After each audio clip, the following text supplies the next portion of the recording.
श्री कृष्ण वंदे जगद्गुरु। इदम श्री सद्गुरुवे नमः। वांग्मय नंबर 10, गायत्री साधना का गुह्य विवेचन, ऑडियो नंबर 33। पिछले ऑडियो में गुरुदेव ने बताया कि गायत्री मंत्र का धी अक्षर साधक को जीवन के 8 महत्वपूर्ण बलों स्वास्थ्य, विद्या, धन, मित्रता, प्रतिष्ठा, बुद्धि, मनोबल और आत्मबल को विकसित करने की प्रेरणा देता है। इनमें आत्मबल को सबसे महत्वपूर्ण माना गया है, क्योंकि यही व्यक्ति को आंतरिक दुर्बलताओं और बाहरी प्रलोभनों पर विजय दिलाता है। गुरुदेव कहते हैं कि धी अक्षर मनुष्य के उस शक्ति को जागृत करने की शिक्षा और दिशा प्रदान करता है जो ईश्वर में है। चूंकि जीवात्मा परमात्मा का अंश बीज है, केवल उन्हें जागृत करने की आवश्यकता है। धी अक्षर इन समस्त सामर्थ्य को प्रदान करता है। आगे गुरुदेव बताते हैं कि गायत्री महामंत्र के 3 चरण और 9 शब्द जीवन के आध्यात्मिक तथा नैतिक मूल्यों का प्रतिनिधित्व करते हैं। इनसे जुड़ी 9 देवियां विभिन्न दिव्य शक्तियों और सद्गुणों का प्रतीक है, जो व्यक्ति और समाज दोनों के सुख एवं उत्थान में सहायक होती है। इन साधना का वास्तविक अर्थ केवल पूजा पाठ करना नहीं, बल्कि अपनी गलत मान्यताओं, इच्छाओं और आदतों को सुधार कर सुसंस्कृत व्यक्तित्व का निर्माण करना है। इसलिए गायत्री साधना आत्म परिष्कार, चरित्र निर्माण और लोक मंगल का एक समग्र मार्ग मानी गई है। अब आगे गुरुदेव बता रहे हैं गायत्री की असंख्य शक्तियां। गायत्री की असंख्य शक्तियां और उनका सानिध्य। पर ब्रह्म परमात्मा की चेतना, प्रेरणा, सक्रियता, क्षमता एवं समर्थता को गायत्री कहते हैं। यह इस विश्व की सर्वोपरि शक्ति है। अन्य छुटपुट शक्तियां जो विभिन्न प्रयोजनों के लिए प्रयुक्त होती हैं, वे देव नामों से पुकारी जाती हैं। यह समस्त देव शक्तियां उस परम शक्ति की किरणें ही हैं। उनका अस्तित्व इस महत्व के अंतर्गत ही है। उत्पादन, विकास एवं निवारण की त्रिविध देव शक्तियां ब्रह्मा, विष्णु, महेश के नाम से विख्यात हैं। पंच तत्वों की चेतना को आदित्य, वरुण, मरुत और अंतरिक्ष कहकर पुकारते हैं। इंद्र, बृहस्पति, आर्यमा, पूषा, त्रिष्ट्रा, गणेश, अश्विनी, वसु, विश्वदेवा आदि सृष्टि के विभिन्न प्रयोजनों में संलग्न शक्तियां ही हैं। चूंकि ये दिव्य हैं, प्राणियों को उनका अपार अनुराग मिलता है, इसलिए उन्हें देवता कहते हैं और श्रद्धा पूर्वक पूजा, अर्चा एवं अभिवंदन करते हैं। यह सभी देवता उस महत्व के स्फुलिंग हैं, जिसे आध्यात्म भाषा में गायत्री कहकर पुकारते हैं। जैसे जलते हुए अग्निकुंड में से चिंगारियां उछलती हैं, उसी प्रकार विश्व की महान शक्ति सरिता गायत्री की लहरें उन देव शक्तियों के रूप में देखी जाती हैं। संपूर्ण देवताओं की सम्मिलित शक्ति को गायत्री कहा जाए तो यह उचित ही है।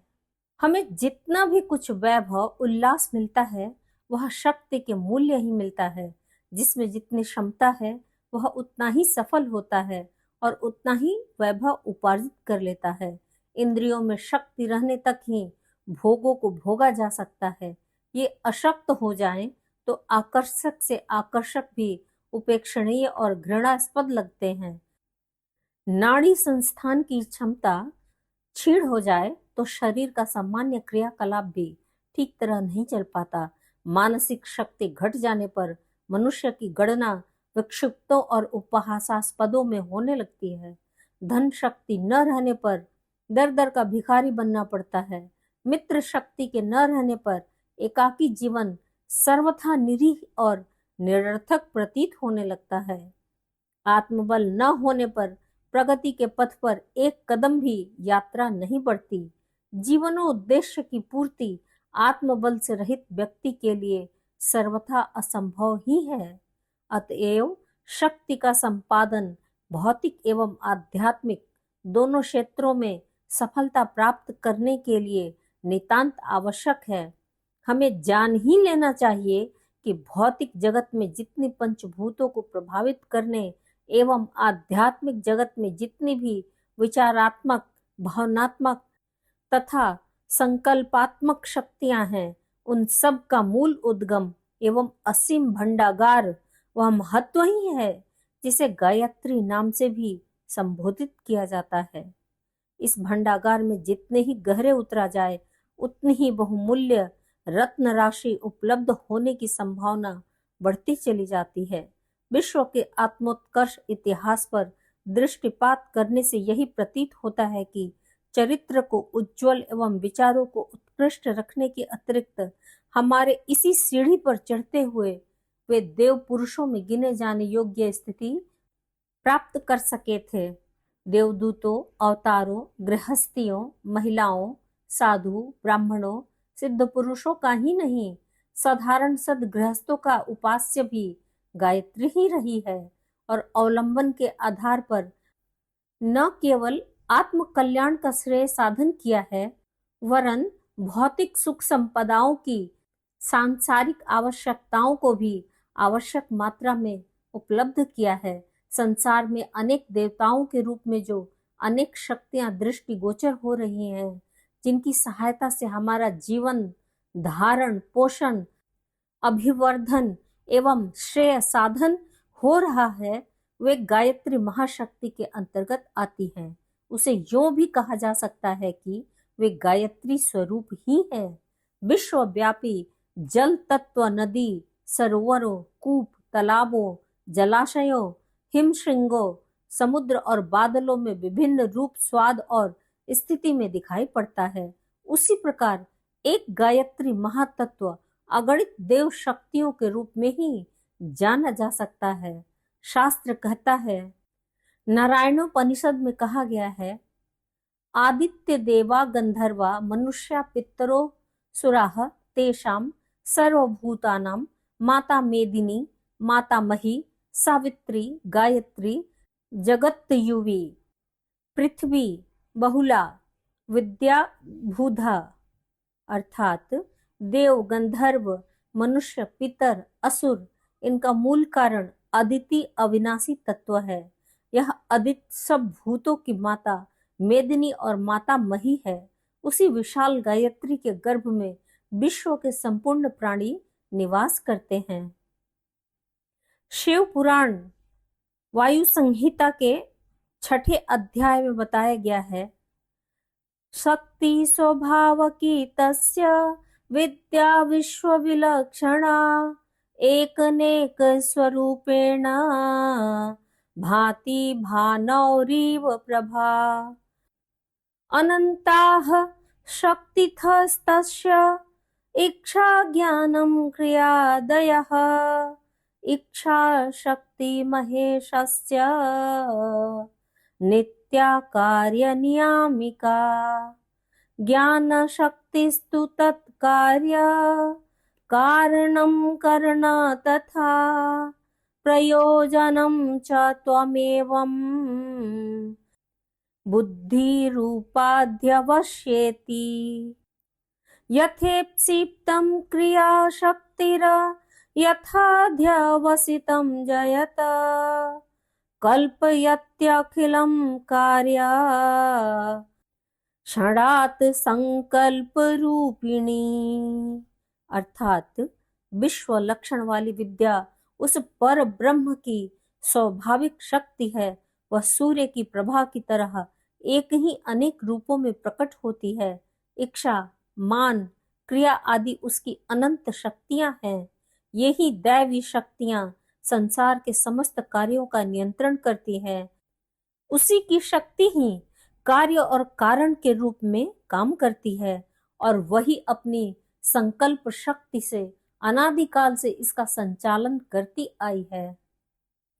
गंगा च यमुना चैव विपाशा च सरस्वती सरयू देविका सिंधुर नर्मदे रावती तथा गोदावरी शतद्रुश्च कावेरी देवलोकगा कौशिकी चंद्रभागा च वितस्ताश्च सरस्वती गंडकी तपनी तोया, गोमती वेगवत्यपि। अर्थात गंगा, यमुना, विपासा, सरस्वती, सरयू, देविका, सिंधु, नर्मदा, एरावती, गोदावरी, शतद्रु, कावेरी, कौशिकी, चंद्रभागा, वितस्ता, गंडकी, तपनी, तोया, गोमती, वेगवती आदि समस्त सरिताएं तुम ही हो। इड़ा च पिंगला चैव, सुषुम्ना च तृतीयका, गांधारी हस्तजिह्वा च पूषा, अपूषा तथैव च। अल्वेशा कुहुष्व, शंखिनी प्राणवाहिनी, नाड़ी च त्वं शरीरस्था, गीयते प्रक्तनैरवुधे। अर्थात इड़ा, पिंगला, सुषुम्ना, गांधारी, हस्तजिह्वा, पूषा, अपूषा, अलम्बुसा, कुदु, शंखनी, प्राणवाहिनी, ये शरीर में टिकी हुई समस्त नाड़ियां भी तुम ही हो। हत्यपादस्थ प्राण शक्ति, कंठस्था स्वप्न नायिका, तालुस्था त्वं सदा धारा, बिंदुस्था बिंदु मालिनी। मूले तु कुंडली शक्ति, व्यापिनी केशमूलगा। अर्थात हृदय कमल में टिकी हुई प्राण शक्ति, कंठ में स्थित स्वप्न शक्ति, तालु में सदाधारा, भौं के मध्य में बिंदु मालिनी, मूलाधार में कुंडली शक्ति, केश मूल में व्यापिनी शक्ति तुम ही हो। गरिष्ठा च बाराहा च, वरारोह च सप्तमी, नीलगंगा तथा संध्या, सर्वदा भोग मोक्षदा। अर्थात गरिष्ठा, वाराहा, वरारोह, नीलगंगा, संध्या तथा भोग मोदा।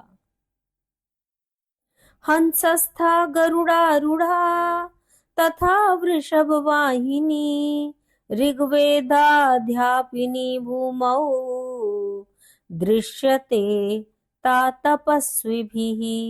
अर्थात ब्राह्मी, हंसारूढ़ सावित्री, वृषभ वाहिनी और सरस्वती गरुड़ारूढ़ है। इनमें ब्राह्मी ऋग्वेद ध्यापिनी भूमि तल में तपस्वियों द्वारा देखी जाती हैं। ब्रह्मांड में संव्याप्त अनेक शक्तियां इस जगत का संचालन एवं नियंत्रण करती हैं। उन्हीं के कारण संसार इतना सुंदर और गतिशील दिखाई पड़ता है। यदि यह शक्तियां न होती और केवल जड़ पदार्थ ही इस संसार में भरे होते तो यहाँ शमशान जैसी नीरवता का ही साम्राज्य होता। न कोई हलचल होती, न परिवर्तन की गुंजाइश रहती। तब न प्राणियों वनस्पतियों का आविर्भाव होता और न उनके कारण जो विविध विधि क्रियाकलाप चल रहे हैं उनकी कोई संभावना रहती। संसार का जो भी स्थूल सूक्ष्म स्वरूप हमारे सामने उपस्थित है उसके मूल में वे अदृश्य शक्तियां ही काम कर रही हैं, जिन्हें देवताओं अथवा देवियों के नाम से पुकारा जाता है। स्मरण रखने की बात यह है कि यह सारा शक्ति परिवार जगत जननी गायत्री महाशक्ति का ही सृजन, निर्माण, वैभव एवं परिवार है।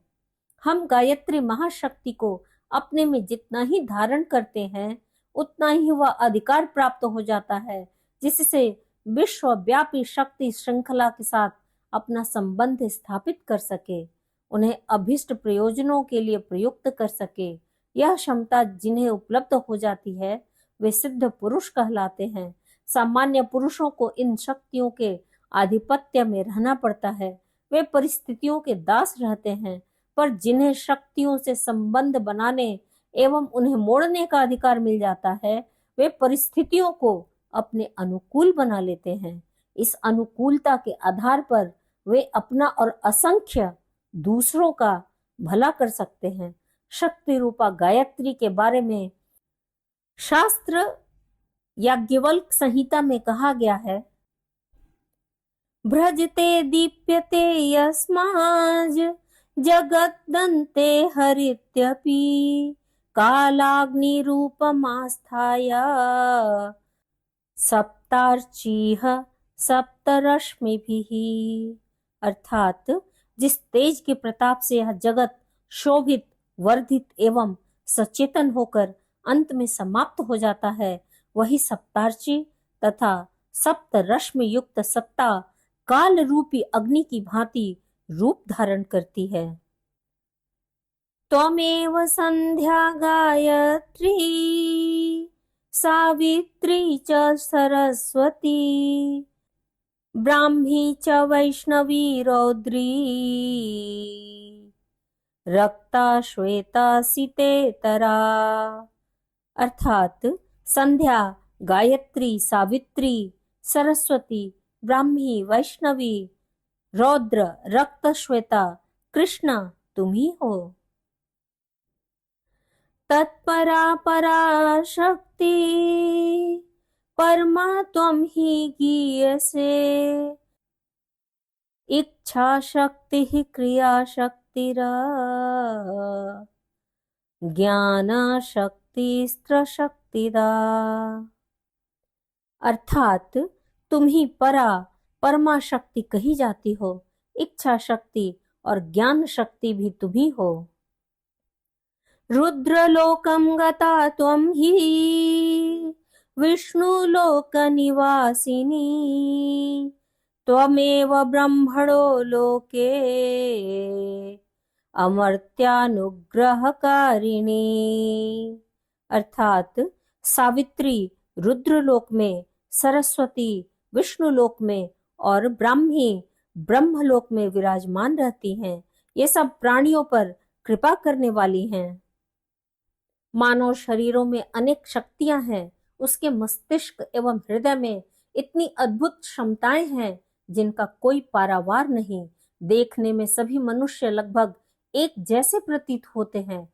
हाड़ मांस, इंद्रियां, अंग, अवयव, आहार विहार, स्वभाव, अभ्यास, लंबाई चौड़ाई की दृष्टि से मानव प्राणियों में कुछ बहुत ज्यादा अंतर दिखाई नहीं देता, पर उनमें जो सूक्ष्म विशेषताएं सन्निहित हैं, उन्हीं की न्यूनाधिकता में कोई गुजरी स्थिति से पड़ा रहता है, कोई उन्नति के उच्च शिखर पर जा पहुंचता है।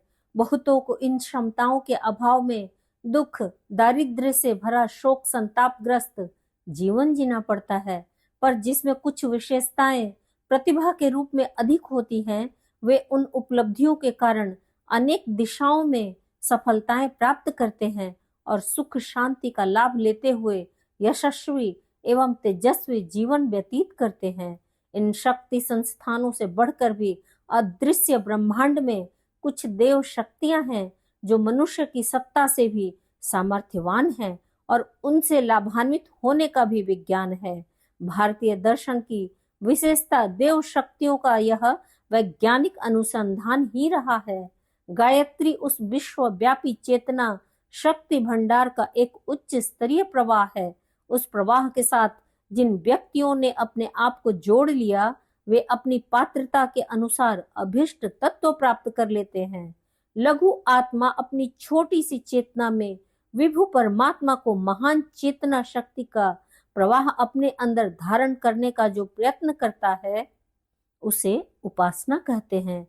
उपासना कोई भावुकता, काल्पनिकता या भ्रांति नहीं है, वरन एक सुनिश्चित वैज्ञानिक प्रक्रिया है जिसके आधार पर अतीत काल में बहुत से उपासक बहुत कुछ प्राप्त कर चुके हैं और अब भी बहुत कुछ प्राप्त कर रहे हैं। विश्वव्यापी ईश्वरीय चेतना शक्ति प्रवाह गायत्री से संबंध स्थापित करके मनुष्य कितने प्रकार के लाभ प्राप्त कर सकता है, इसकी सही गणना कर सकना तो कठिन है, पर प्राचीन काल के तत्वदर्शियों ने उनकी एक अनुमानिक सीमा 1 सहस्त्र मानी है। जिस प्रकार किसी जड़ी बूटी का वैज्ञानिक विश्लेषण करके उसके भीतर पाए जाने वाले पदार्थों, क्षारों, विटामिनों तथा गुणों की व्याख्या करता है, उसी प्रकार गायत्री महाशक्ति का विश्लेषण भी प्राचीन काल के अज्ञात तत्ववेता लोगों ने किया है और निरूपण को गायत्री सहस्त्र नामम नाम से प्रस्तुत किया है। गायत्री सहस्त्र नाम का महत्व पाठ उपासना की दृष्टि से तो है ही, पर उसमें लिखे हुए गायत्री के 1000 नाम केवल नाम मात्र ही नहीं, वरन प्रत्येक नाम में गायत्री तत्वों में सन्निहित तत्वों, तथ्यों, गुणों, प्रभावों और विशेषताओं का विश्लेषण है।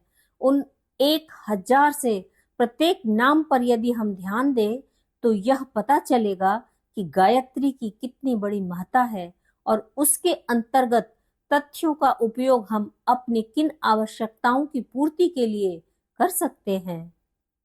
गुरुदेव ने गायत्री के उन सहस्त्र नामों में से कुछ नामों के विश्लेषण उपस्थित किए हैं, जिनको कि हम अगले ऑडियो में जानेंगे। आज का स्वाध्याय यहीं तक। सभी को प्रणाम। 21वीं सदी उज्जवल भविष्य। भारत माता की जय। प्रणाम सभी को। वाङ्मय अर्थात साहित्य, शब्द, भावना और विचार का संग्रह योग ऋषि पंडित श्रीराम शर्मा आचार्य जी की इस धरोहर को ऑडियो रूप से सुनने के लिए चैनल को लाइक करें, सब्सक्राइब करें और नोटिफिकेशन ऑन करें। आइए गुरुदेव की वाणी जन जन तक पहुंचाएं। सभी को आभार।